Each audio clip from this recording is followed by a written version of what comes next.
ينتظر تأهل الأهلي المصري إلى ربع نهائي دوري أبطال إفريقيا لموسم 2023-2024 معركة صعبة مع تحقيق المارد الأحمر انتصار وحيدا فقط حتى الآن في دور المجموعات من دور الأبطال.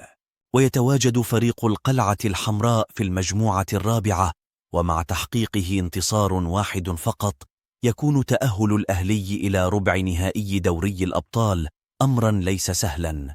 وبدأ النادي الأهلي مشواره في دور أبطال إفريقيا بالفوز على ميدياما ب3 أهداف دون رد، ولكن بعد ذلك تعادل مع يانغ أفريكانز بهدف لمثله قبل أن يسقط في فخ التعادل مجددا أمام شباب بلوزداد الجزائري سلبيا دون أهداف. سيناريوهات تأهل الأهلي إلى ربع نهائي دوري أبطال إفريقيا. الأهلي أمامه 3 مباريات ب9 نقاط أمام كل من بلوزداد في الجزائر وميدياما في غانا، وأخيرا أمام يانغ أفريكانز بالقاهرة.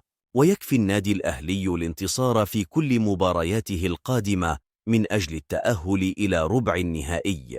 أما في حالة الفوز في مباراتين والتعادل في مواجهة ثالثة سيتمكن الأحمر أيضا من بلوغ ربع النهائي.